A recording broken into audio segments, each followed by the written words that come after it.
Hey Queen, welcome to another episode of the Wealthy Women podcast. My name is Rebecca Barr, aka the Femalepreneur Coach, and I am so excited to record today's episode and reconnect with you all to talk about something that actually is very timely for me right now. So you might also be in this same boat. We've only got around 11 weeks now till the end of the year, but we still have some big plans to do. So I'm going to be sharing with you what steps I am taking at the moment to really maximize the most of that time. So also on a personal note, obviously I'm moving into the final trimester of my pregnancy with baby number 6. So again, even more reason than ever to just get so intentional with your time. And I really believe that intentionality, that focus, and that kind of like laser focus on my goals is what enables me to get so much done and cater to so many different parts of myself, as an entrepreneur, as a mom, as a woman, as, a homemaker and all the things. Because with 6 kids, it's very easy for the days to disappear. But even if you don't have 6 kids, as an entrepreneur, we're all multi-passionate. We've all got a lot of things going on. Maybe you've got responsibilities outside of the home. Also, I've never met a woman who just does one thing and that's it. They've always got lots of plates spinning. And I believe that focus and intentionality is how you actually manage to get all of those things done without dropping any of the balls, without having to compromise, without having to sacrifice. So I'm going to be reverting back to a method that always serves me when I do it. And it's called the 12-week year. I first learned about this when I read the book, The 12-Week Year, Get More Done in 12 Weeks Than Others Do in 12 Months. And it's written by a guy called Brian P. Moran and Michael Lennington. And I've had to check because I kept thinking it was Tim Ferriss. I don't know why. I do not know why I have been crediting him with this book, but he is also another great writer. But it was actually those guys that wrote it. And I love the concept because it's something that I have been doing intuitively my whole life. So I've always known that time is relative. I am the kind of person that if you give me 6 months to complete a project, it's still getting done in the last couple of weeks. Let me know if you're the same. But what will happen in that time is, because I'm kind of like my hand is against the fire and I've got to get things done, it really enables me to dig deep, to stay focused, not to procrastinate, not to overthink things, and to really get to the crux of the matter much quicker. So I would actually produce my best work. And it's actually a bit of a running joke that I wrote my best-selling book, The Good Girl's Guide to Money Making, in 3 weeks. Where I had given myself such a huge lead time to write this book, like 9 months, to get it done ahead of my Fox interview news in Florida. That was happening in the October. So obviously I'd already decided in the January I was going to write this book. I'd been invited to Fox News. So it was like, all of the events kind of unfolded very serendipitously. And obviously I thought, well, this is the perfect time. I've finally got accountability. I've got a hard deadline. I need to get this thing done. So I started to write my book, mapped it out, planned it out very methodically, and then kind of did nothing. Because what happened was I kept going around in circles. I kept thinking I wanted to write about one thing. I started writing about something else. And it just meant that it didn't really flow. So I must have about 3 or 4 different versions of that book that I started. But then when I would return to it, it just wouldn't, that wasn't it. So I thought, right, okay, the deadline is approaching. I'm not going to try and pretend that I am somebody that I'm not and think that I can, consistently plod away and do, I've got a friend that manages or co-hosts our program, our self-study program, self-publishing program, called Manifest Your Bestseller. Her name is Lisa. She is like the yin to my yang. She took the exact opposite approach and basically, gave herself a very dedicated and focused structure to work towards. She wrote out her schedule. She did her word count every day, and she just gradually kind of chipped away at it. That just doesn't work for me. And also for a lot of women, because like I say, without that level of accountability pressure, we will have the potential to just putter along, put things to the bottom of our list. So here's the thing: when you get really intentional about your time, not only do you end up producing your best work, because you can't allow things like procrastination and self-doubt to kick in, because you have to do the damn thing and get it done, and almost make peace and trust in yourself that whatever you produce as a result is exactly what needed to be said and what needed to be created in that moment. But you also end up getting really honest around what it is that you wanted to create as well, and essentially blow your own damn mind. So, and that's exactly what happened with the book. I got really honest about what I wanted to create, rather than getting in my head too much around what I thought I needed to do. And the beauty in that, with me blocking out that time to write my book, was that suddenly I had to get really ruthless also with my boundaries and with my time and energy. Because one thing I will never do is let other people down.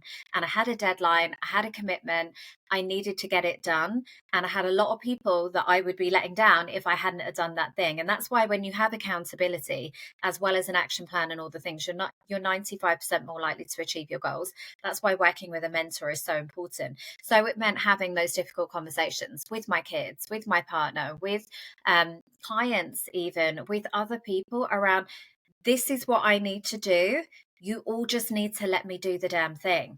And yeah, as women, we really struggle to enforce those boundaries. We let everybody else's goals become our own, everybody else's priorities become our own. We allow ourselves to be taken off track so easily, whether that's with young children, commitments, family dramas. Like the amount of incredible women that I know that are so immersed in dramas and issues of family and extended family that aren't even theirs, which are ultimately taking them off track from not only their goals and their needs, but their potential. And it's so sad, but that's inevitable. That's inevitable, right? Because it's so ingrained in us to be these good girls that are all things to everyone else and all people, that doing these exercises and giving yourself that intentional block of time that is a relatively short period of time, 12 weeks is nothing, how quickly is this year gone? It makes it much easier to uphold those boundaries. So the whole principle of the book is that when you give yourself a goal, as I've mentioned several times, time is relative. When you give yourself a whole year to work on your goals, and how many times do we start the beginning of the year with all of these great intentions, like this year is going to be my year, the year that changes everything, and then nothing really happens. You kind of get to March, you're not really sweating at this point, 'cause you're like, well, I've still got the rest of the year to turn it around, I've still got time to do these things, and to kind of tick off these milestones, get serious about those health goals, make that money that I promised myself I'm going to make. And I really do want to, and I know that I'm capable of it. But then, like I say, time is like, it just kind of disappears. You get busy doing the wrong things, and you get taken off track. And then before you know it, you're nearly at the end of the year. This is why that October to December time is so powerful. Not only just powerful for us in terms of very motivating, but also as a coach or a service provider or a training provider, we call that our golden sales time, because typically everybody's thinking, shizzle, I'm nearly at the end of the year, not really much has changed, I'm definitely not where I want to be, so now I need to really go all in. And that can be the perfect time to sell your programs and your mentorship and your guidance, because suddenly everybody's like feeling that pressure and they're taking things up a notch. Suddenly it gets serious and their success becomes non-negotiable. So this is obviously my intention. I've got 11 weeks left, before, not necessarily before the baby, so I've got a couple of weeks in January also, but that time will be absolutely like resting, retreating, and again just getting super laser focused on the year ahead. I don't intend to slow down, I don't intend to stop, because my business ebbs and flows with me, so I don't need to. I've got the infrastructure in place to allow me to kind of pull back a little bit whilst having the baby and when she's here, because I've got support teams in place and infrastructure. And then obviously when I'm ready, I will come back. But it doesn't mean that I can't still be, building momentum, still growing and scaling my business, still working on those big goals. I've got my retreat next year already in September. I've got the Wealthy Woman event, which is an annual event. Next year it will be even bigger. We've got it in November this year. So certainly by no means am I slowing down. But there are a lot of things that I need to get done between now and that Christmas period to make sure that all of that flows next year, to make it easy, make it easier anyway. So, so essentially you need to commit to doing things differently, because if you always do what you always did, you will always get what you always got, as my mum always said. So if you want a different result, you've got to take different action. And that, for me, I pride myself on the fact that my business ebbs and flows with me. And obviously, it's no secret that I have been super sick throughout my pregnancy with lots of different challenges, from horrendous, debilitating morning sickness to bizarre, unexplained paralysis to, crippling back problems, low blood pressure, like high risk of everything. So I've not been in the best of health. So this year, what I've done instead is really focus on the things that are going to move the needle in my business. I've simplified my offer suite so that I am not running too many programs. I'm not continually in launch. I'm not doing all the things.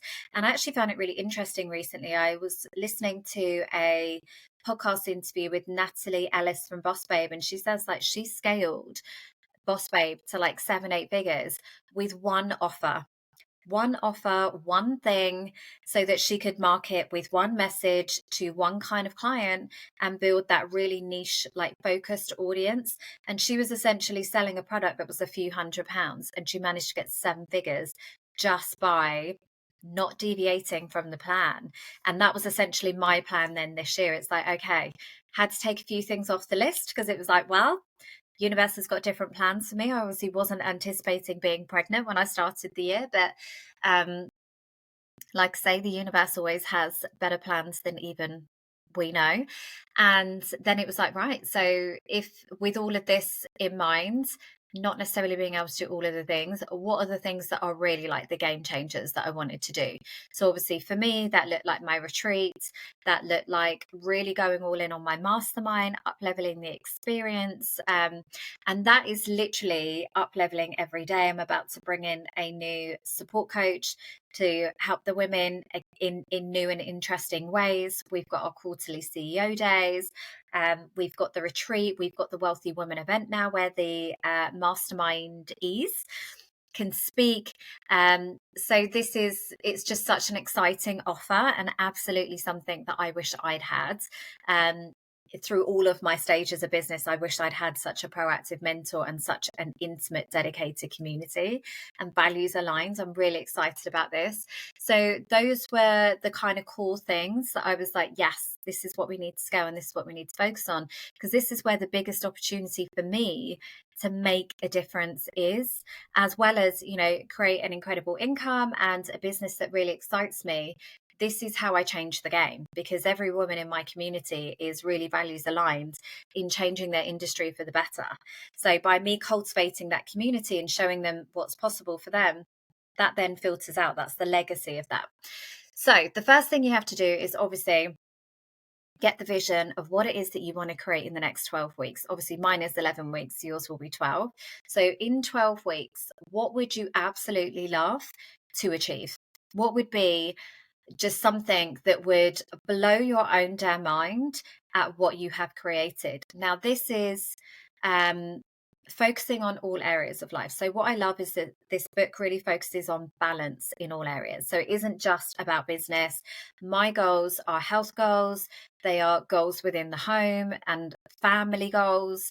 They are business goals as well as financial goals, because obviously that filters everything in. And again, as a mentor, I love the fact that you can't have one without the other. You can't be successful over here with your money, but absolutely have forsaken every other relationship in your life for it. That to me is not a true measure of success. And I think most women are now starting to realize that for themselves. They're burnt out, they're lonely, they're tired, they are, not where they want to be in life, and success suddenly doesn't feel like they thought it would. And more women are wanting that wholeness, thank God. Because as women, we are not meant to just be one thing. So that's really exciting. So in each core area of your life, what do you want to achieve in the next 12 weeks? And it needs to be a focus as if you had a whole year. So if it was like, right, this time next year, what would you love to achieve? And I guarantee those goals are going to be more audacious, they're going to be more honest, they're going to be more expansive than if you're just thinking about a 12-week timeline. Because when you give yourself that big period of time, anything is possible, right? So that's what we want to focus on, those big anything is possible goals, not just the logical, what physically could I achieve in 12 weeks? Because the whole intention is that you're going to be taking different action to what you have been up until this point. You're going to be getting more support than ever. You're going to be more strategic than ever. You're going to be more intentional than ever. So actually all of those big goals are entirely possible for you. So what are the goals? I've actually got mine on a spreadsheet. So I am a very visual person. You might want to write this in a journal, but I have a spreadsheet that has that my front page is all of my goals in the next 12 months. In the next 12 months, but ultimately are going to be executed in the next 11 weeks. They're stretch goals. They're goals that are going to make me feel really proud. They're goals that are really going to make a difference and up level my and my family's quality of life. So they are a non-negotiable, like they're happening. But I've also got very intentional outputs from that. Like, how am I going to know when I've achieved it? What are the action steps going to look like in order to achieve that thing? So obviously part of that is for my health. So that will be looking like, and it's very easy when you're a mum to put your needs last, to skip breakfast, to not eat, the most healthily, to go with what the majority want because you can't bear cooking another dinner, to be on the go all the time that you don't even know where the days went and you realize like, God, I haven't even drunk any water today, So all of this is very tick offable goals and action steps. So it's like, right, I'm going to drink 6 glasses of water today. I'm going to make sure I take my vitamins every day. I'm going to make sure I have 3 meals a day. I'm going to start meal prepping to ensure that I don't just eat a sandwich for lunch, that I've actually got something like nourishing for me and the baby. I'm going to make sure that I buy all the little fancy smoothie things that I love, and that I'm going to start taking the time in the morning to actually have them. So this is obviously what's working for me. I've also got my financial goals. So it's like, right, okay, in order to hit those goals, what do I need to sell? How many do I need to sell? And how am I going to sell, in the sense that it's great to have these big audacious goals, but if you don't have a plan as to how you're actually going to achieve them, then it's just a pipe dream. So it's like, right, wow, and bear in mind, I'm doing this without the support of my team, because I'm going to be moving too quickly for them at this point, for this round. It's too important. And I would never encourage anybody to do this. So if you have a team, get them on board. If you've got a support team, a VA, a social media manager, get them on board with this plan so that you can execute at an even higher strategic level. But for me at the moment, I don't have time because I'm moving too quickly. My output each day has been insane. And I would, things that I don't want to be held up because I want to really harness that momentum. But here's the thing. I'm not working any harder, and I'm definitely not working any longer hours. All I am doing is eliminating all of the busy work that I was doing previously that were kind of nice twos, but weren't necessarily getting me any closer to the things that really matter to me. So I am a chatty Cathy. I love to have a good coffee chat, catch up, Zoom. For the next 12 weeks, I'm not available for that because I have too much to do and too much is at stake if I don't do it. This is my maternity leave. This is my client delivery. This is my getting ahead of the game for 2025 so that I can comfortably rest and relax and know that everything is handled. Not that I've had to compromise on my goals because I've just run out of time and it is what it is and I can't do anymore. No.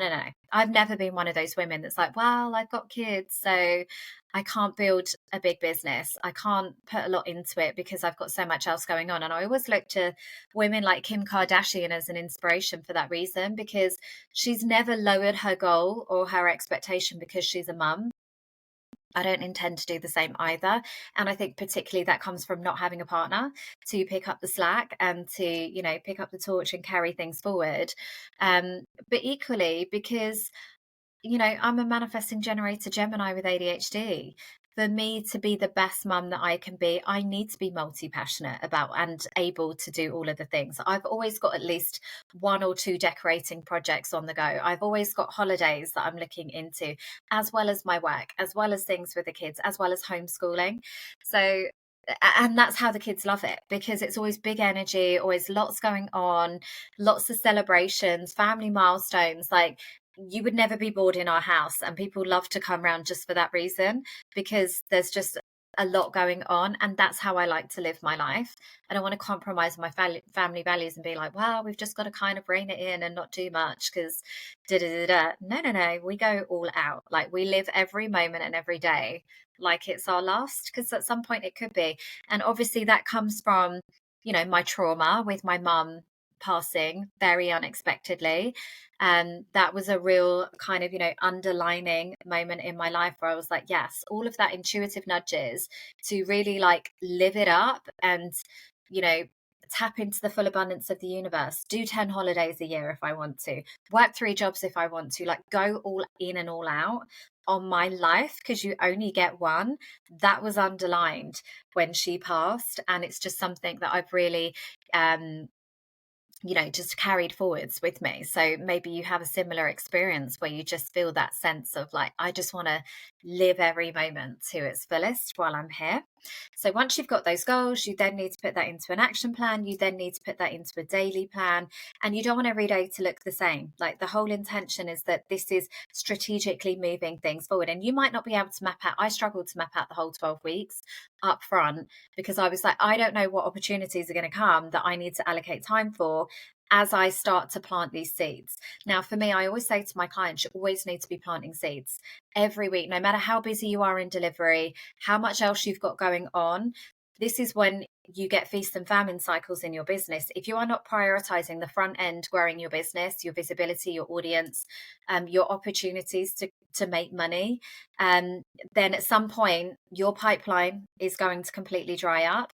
So for me, I use a 3-box method with my clients. I'm kind of going off topic here, but I always say, as long as you've got something that essentially caters for the front, middle, and back end of your business, and you're doing something in each of those boxes every week. So front end could look like being a podcast guest, being a guest expert in somebody else's programs, taking part in an online summit, growing your social media, paying for ads, and publications and marketing and those sorts of things. It could be joining a networking group, joining a mastermind community, because they obviously pay you back dividends also by building your network. If you aren't doing those things on the front end and intentionally giving yourself new audiences to market to, at some point you're going to burn through your current audience. You're going to have nothing left and nobody else to help. And that's what I see happen so often, is that people get so busy on the delivery, on the back end, busying themselves with admin tasks that they've got no business doing. They aren't leading the business from the front and growing it. And then they end up running out of money and clients and having these real financial dips in their business. So every week you always need to have those 3 boxes and something in each. I've got another podcast episode actually and a YouTube video on this. I will link it at the bottom if you want to dive into a little bit more what that looks like. But for me, obviously, to ensure that you are allocating enough time and balance to each areas of your goal, you have to segment out your day. So for me, I do it in 3-hour blocks. Again, as I said, I've got ADHD. I can't sit at a desk all day. And I'm actually very curious about the people that do and what they're doing. Because I'm always like, what are you doing for all that time? Like, not only can I not do it physically, it would hurt me to sit at a desk all day, but it would just be pointless. It would be like a leaky bucket, like I am not going to give my best energy after 5 hours sitting at a desk. I have no idea how I managed my corporate career, but I was very lucky that I got to travel a lot with my job. And I think that's what kept me in it for so long, because there was a lot of variety and, change of scenery and all of those things. I think if I'd just been somebody that sits at a desk all day, it would have been torture. And I probably would have got distracted with other things. So I split my day into 3, so a 3-hour section. So 6 till 9 in the morning, that is my time for me and my children. So that is my journal. I like to get up a little bit before them, do some journaling, have a cup of tea, have a moment to myself, do my cards, have a shower, do whatever I need to do. And then it's like the school run, getting the kids ready, reviewing my plans, getting our day set up for success. 9 till 12 is my work time. And that is it. I work between 9 and 12 every day. Occasionally there might be a call that I need to schedule out for the afternoon, but rarely does that happen, because I do it within that time, because I hold myself accountable to that. And I truly believe in 3 hours a day, you can build a very meaningful business without having to, excuse my French, but kick the ass out of it and be at a desk all day and then end up begrudging your business. I think it's better to work in short, sharp bursts with intention and focus, with a plan that's already created, and you will get so much more bang for your energetic buck. Now, there are projectors and other human design energy types that might not work in that way necessarily. But for me, as a manifesting generator, or if you are a generator, this is perfect. Like high energy, low volume work works really well for us. So then 12 till 3 is obviously my time at home, with me, with the baby, with the personal errands for the house, and all the things that I need to do, like food shopping, pickups. We're going into Halloween. I've got 100 different deliveries. Then it will be Christmas and I've got to pick up, toys from here, there, and everywhere.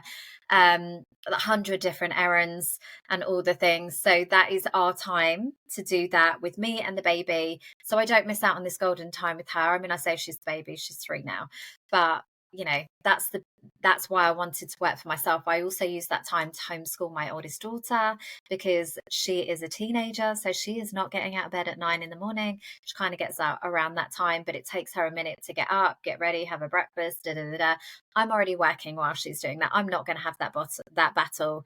I'm going to wait until she's ready at midday. And again, we do all of that within 3 hours. Then 3 till 6 is obviously the school run. It's the activities. It's the after school activities with the kids. It's the bed, bath, bedtime, dinner, bath, bedtime with the kids, which means that I get to be fully present. And I think as a woman, not trying to multitask or do all the things is an act of self-care and self-respect, because I know what it's like, that pressure to be like, I just need to quickly write an email while you're trying to cook dinner and the kids are at you, and It's so bad for our nervous system. And I've realized as my family gets bigger, it's so overstimulating as a mom, like constantly, like the sounds, the noise, the smells, the demands on you. The best thing you can do is just grant yourself full permission to do one thing and do it really well, and then move on to the next thing. And if that means that the baby's helping me wash up while I'm making dinner, causing an unholy mess, that's fine. But I'm also not going to be trying to answer emails and phone calls and Voxes and things in the meantime. And then 6 till 7 is like my wrap up time. So that is where I will just check in with my emails, double check my Stripe, like go back to any client queries, plan for the next day, and just make sure that everything is good, so that between 7 and 10, again, that is my time. That is my time to have a bath, which is like, at the moment, because everything hurts in my body. By the end of the day, a bath is like an angel. It is just like the most incredible act of self-care. And when I'm not pregnant, I'm really not a bath person. Like, I love a shower. I love the efficiency of it. I love like the hot water on my hair and all the things. When I am pregnant, I'm like, just let me sit. Just let me be. Just let me soak in that bath for as long as possible. I watch my Netflix, and that is my time. So not only is the 12-week year giving you such a great framework and reason to get so intentional about your time, your energy, and your outputs, but it also forces you to get balance in all of your areas of your life. And that's what I've loved as well, is that actually when I'm looking at it on paper, I could make this task last all day. I could stretch it all day. We could be here for like another 40 minutes procrastinating on this sales page or this sign up page, or I can just trust that whatever is on that page is what that person needs to hear. And I'm just going to put that out to the universe and plant that seed, allow the universe to meet me halfway, and move on. If I need to come back and tweak, pivot, refine in a few more days based on feedback, then that's something else. That's just up leveling. But if actually I'm making sales, people don't care about the things that I think they're going to care about, then I've done the damn thing and moved on. That means a big tick in the box, and it's freed up my capacity and mental space to actually do something else that's going to, again, plant more seeds and up level my business. So just to recap on those steps, because I know I've given you a lot of context and backstories and side notes to it, it is essentially getting clear on the vision and the goals that you want to create in the next 12 weeks. What are those and why are they so important in each area of your life? Then it's about brainstorming on the actions and the outcomes that are going to happen as a result of that, so that you can create a daily plan that works for you. You also want to ensure that you are measuring your success. So again, we're very emotionally led as women, very intuitively led, which is a great thing, but you also need the data and the masculine data to support those decisions and that feedback and intuition, because otherwise you can be swayed by what is going on outside of your business to assume that, nothing's working, it's rubbish, everything's rubbish, when actually the data's like quite positive. So I would encourage you to, look at your followers, look at your engagement, look at your physical, tangible metrics. How many sales calls are you doing a week? How many new inquiries do you get a week? How many additions to your email list? How many downloads for your podcast? How many views on your YouTube videos? How many opens rates for your emails? Because this is all powerful feedback and data to show you where you need to pivot the plan, basically, and where you need to prioritize your energy. If you've got something like an asset, like an email list, and it's not growing, people aren't opening it, like you really are leaving money on the table. So that needs to be a priority, even though in your mind it's like, well, Instagram, I need to post on Instagram and all the things. It's like, but if you've actually got these people in your world already and they're not engaged or interested, you need to like focus on what you've already got before you try and bring more people in, because it's just like a leaky bucket. As I say, you're just losing all of that great energy that you've cultivated and that good karma with those people.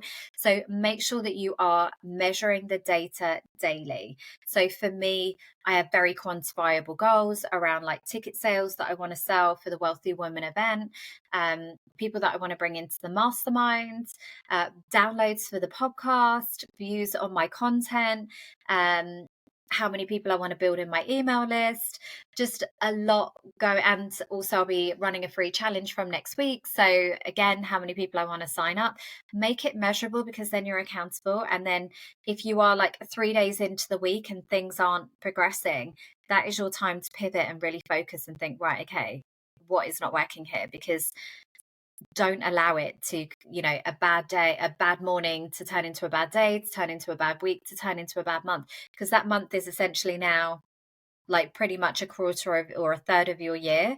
So, and it gives you a whole new perspective when you apply that context. So it's like actually every day in your business is like a week in any other week of the year. And when you approach it with that mindset, you can push yourself a little bit more, you can get more intentional, more focused, and be more honest and uphold those boundaries a little bit better too. So that is kind of the loose framework and the process. If you want to dive into it a little bit deeper, obviously I'd encourage you to read the book. But it just says about keeping yourself accountable to this, so that it doesn't again become another thing that sounds like a nice to you get a few days in and then you don't do it. This is something that is really important. Your success is non-negotiable, and you are actually going to make the necessary changes to ensure that it happens. That's where we want to get to. So this is what I am also running and sharing with the women inside my mastermind, the Wealthy Women Mastermind, because again, these women have big plans, big dreams, big goals, and so much potential. So without that accountability, that framework, that intentionality, and that focus, all of that is going to go to nothing. And I am not about to let that happen on my watch. So it's about finding what you can commit to each day that's going to move the needle in your business. And if that means that you can't do all the things and you can't dominate all of the platforms because you can't do them well, that's absolutely fine.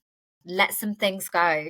Like, actually just use this as an opportunity to weed out all the things that you're doing that aren't actually getting you any results in your business. And I always say, whatever is working for you, double down and do more of that. Like, why do we want to keep throwing spaghetti at the walls or putting energy into something that doesn't give us anything back? But it also allows for the compound effect, because if you did something consistently 5 to 7 days a week, every day for 12 weeks in a row, you are going to get some positive growth in that. Whether that's your email list, your podcast downloads, your audience growth on socials, your views on your content, your open rates on your email. If you dedicate a small fraction of time every day consistently to do that thing, and that time will be whatever you can manage for you. Maybe you've got more than 3 hours a day to what, maybe you don't have 100 kids like me and school runs and all the things. And your goals are even bigger and more audacious than mine, then you need to schedule that time appropriately. That's the thing. Like, it's your goals, your plan is personal to you. That's what works for me to ensure that I've got balance in all areas, that I'm being realistic with what I can achieve, but I'm also pushing myself at the same time. So create your plan around you. But that's the beauty of it as well. If you did something consistently for the next 12 weeks, you're going to get some growth on it. And whether that's up leveling or upskilling yourself, part of my 12 weeks is actually learning a new platform. But I'm not going to pretend that I'm going to sit here for 6 hours and do it and be a master. I'm doing like one module a day. I'm going to implement and move on. And that is what I've committed to, because I know that that's all I can commit to consistently. Anything more, and I'm setting myself up for failure, because things are going to get in the way and we're not going to be able to. So, because that's life. And I know that, and I want to set myself up to win, not to fail. So I hope you've enjoyed this episode. I want to kind of keep it a little bit succinct. If you want to learn more, obviously go away, download the video and the book, from Audible. Make sure you download mine at the same time, because I'm also on Audible. And I hope you have a fantastic rest of your day. Let me know if you're planning to take part in the challenge in the comments, either on the podcast or on YouTube. I love to get the feedback, or even DM me on Instagram. Make sure you subscribe, you like, you comment, you share, you do all the things. And I hope you have a fantastic rest of your week.